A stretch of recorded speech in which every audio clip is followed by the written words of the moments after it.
बात हिमाचल प्रदेश की करते हैं, जहां आज बीजेपी ने बड़ा खेल कर दिया है। राज्यसभा की एक सीट के लिए हुए चुनाव में कांग्रेस और बीजेपी में मुकाबला हुआ और अब इंतजार नतीजों का है। कम से कम कांग्रेस के 6 विधायकों ने, माना यह जा रहा है, क्रॉस वोटिंग कर दी है। यह आंकड़ा और बड़ा हो सकता है। फिलहाल इंतजार वोटों की गिनती के बाद ही, जब नतीजे सामने आएंगे उसके बाद तस्वीर साफ हो पाएगी। और इस बीच ब्रेकिंग न्यूज, बीजेपी ने कांग्रेस विधायक सुदर्शन बबलू के वोट को रद्द करने की मांग की है।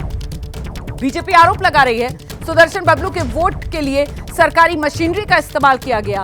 बीजेपी सुदर्शन बबलू का वोट रद्द होने तक वोटों की गिनती नहीं करने की मांग कर रही है। संख्या के हिसाब से कांग्रेस के अभिषेक मनु सिंघवी की जीत तय लग रही थी, लेकिन कांग्रेस में बगावत ने पूरा खेल खराब कर दिया। क्रॉस वोट से कैसे लगी कांग्रेस को चोट, पहले ये एक्सक्लूसिव रिपोर्ट देखिए।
मेरा मानना है कि हमारे 40 विधायक थे।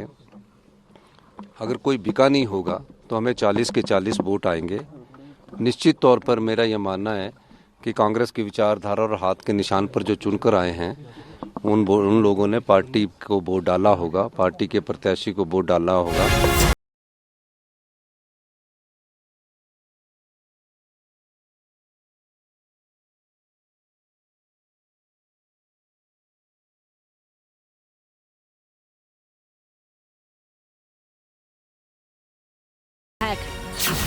लेकिन कांग्रेस के विधायक एकजुट नहीं थे और इसी का फायदा उठाने के लिए बीजेपी ने खेला कर दिया। आज स्पेशल खुशी लग रही है आपके चेहरे पर। क्या क्रॉस वोटिंग करवाने में आप लोगों ने कामयाबी हासिल कर ली है? अब देखिए, हमने तो रिक्वेस्ट की थी, सबसे वोटरों से मिले थे और मैं तो पुराना कांग्रेस का आदमी हूँ। मेरे हाथ के ग्रूम किए हुए हैं बंदे, तो मैंने उनसे कहा था अपनी अंतरात्मा को देख के वोट कीजिए। मैं तो यहाँ स्थानीय आदमी हूँ, यहाँ हिमाचल का आदमी हूँ, तो ये तो बाहर के आदमी है। ये थोड़ा देखिए, हमारे केसेस लड़ रहे हैं हमारी सरकार के खिलाफ। नंबर ना होते हुए भी बीजेपी ने जिस प्लान के साथ अपना उम्मीदवार उतारा था, उस प्लान में पार्टी के रणनीतिकार कामयाब हुए और वोटिंग के दौरान कांग्रेस के विधायक टूट गए।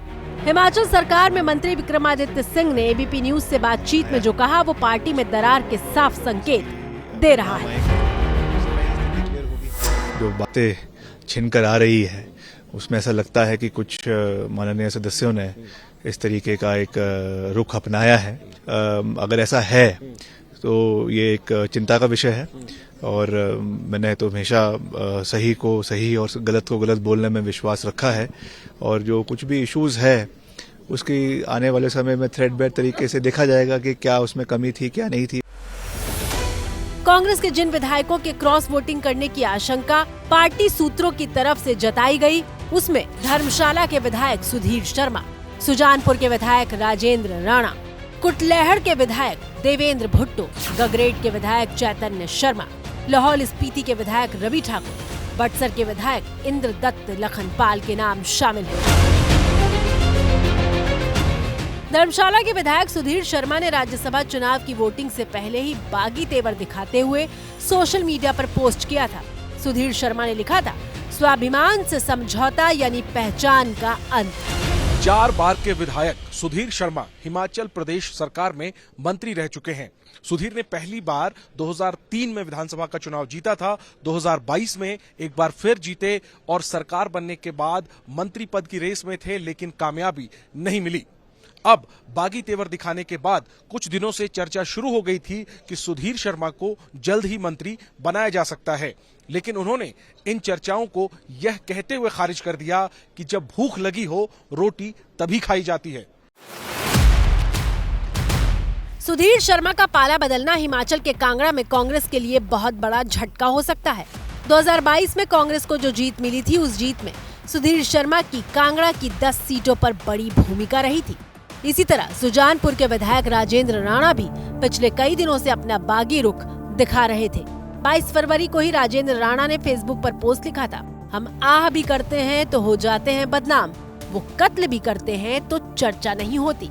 राजेंद्र राणा भी मंत्री पद के दावेदार थे, लेकिन सुक्खू सरकार में इनका नंबर नहीं लगा। माना जाता है कि इस वजह से राजेंद्र राणा नाराज थे और करीब साल भर से अपनी नाराजगी सड़क से लेकर सोशल मीडिया तक जाहिर कर रहे थे, लेकिन तब पार्टी ने बहुत गंभीरता से इनकी बातों को नहीं लिया। 2 दिन पहले ही राजेंद्र राणा ने अपने समर्थकों के साथ सुजानपुर में मीटिंग की थी और कहा था कि सुजानपुर की जनता जूठा खाने के लिए नहीं है। समर्थकों से उन्होंने कहा था कि अब मंत्री बनने का सवाल ही नहीं है, हर किसी की इज्जत होती है और वो खानाबदोश नहीं है। उसी दिन से माना जाने लगा था कि राजेंद्र राणा कांग्रेस के लिए मुश्किल खड़ी कर सकते हैं। अब सवाल ये है कि हिमाचल में क्या होगा। तो 2 विकल्प सामने दिख रहे हैं। पहला तो ये कि सुक्खू अपने विधायकों का समर्थन खो चुके हैं, तो उनका जाना लगभग तय दिख रहा है। दूसरा विकल्प जो दिख रहा है वो ये कि बागी विधायकों ने बीजेपी से हाथ मिलाया तो सरकार गिर जाएगी। आगे इन 2 विकल्पों के बारे में विस्तार से बताएंगे। तो अभी तक जो जानकारी सूत्रों के हवाले से सामने आई है उसके मुताबिक तो 34-34 वोट दोनों उम्मीदवारों को, मतलब कांग्रेस के भी और बीजेपी के भी, मिलने की बात कही जा रही है। हालांकि तस्वीर तभी साफ होगी जब गिनती पूरी होगी। वैसे अगर आंकड़ा बराबर पर आकर टिकता है तो फिर एक इंटरेस्टिंग जानकारी ये है कि फैसला रिटर्निंग अधिकारी टॉस के जरिए भी कर सकते हैं। हालांकि अभी ये बातें तभी तक चर्चा में हैं जब तक गिनती नहीं होती है। सीधे आपको लेकर चलते हैं, हमारे साथ हमारे सहयोगी जैनेंद्र इस वक्त मौजूद हैं और सबसे पहले जैनेंद्र से जानते हैं, क्या हिमाचल में काउंटिंग शुरू हो गई है?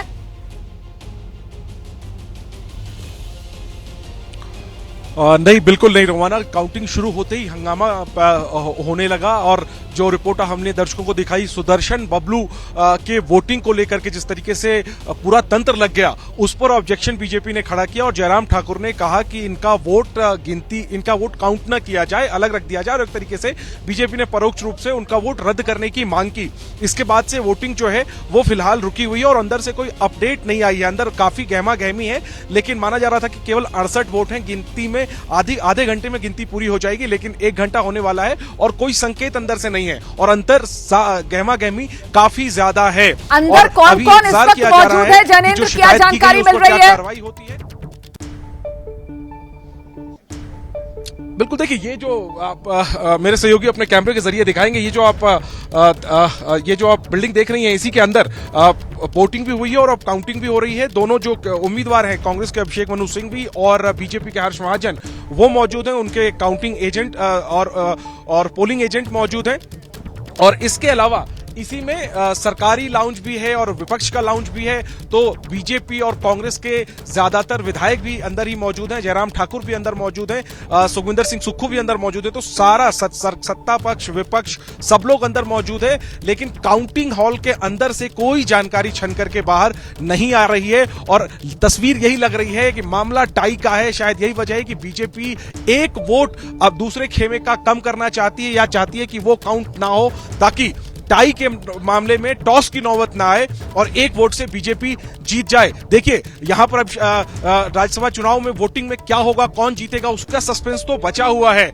लेकिन बीजेपी अपनी आधी रणनीति में जरूर कामयाब हो गई है। सुक्खू सरकार का जो इकबाल था वो तार-तार हो गया है, आबरू लुट चुकी है और अब बस ये देखना है कि क्या सीट भी बचेगी कि नहीं बचेगी।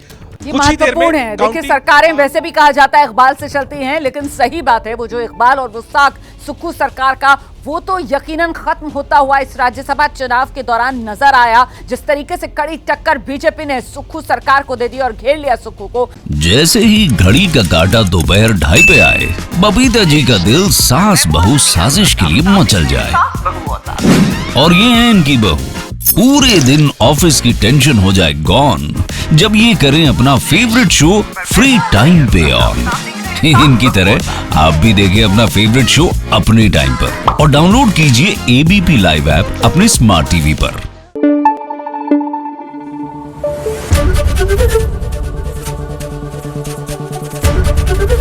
एबीपी न्यूज आपको रखे आगे।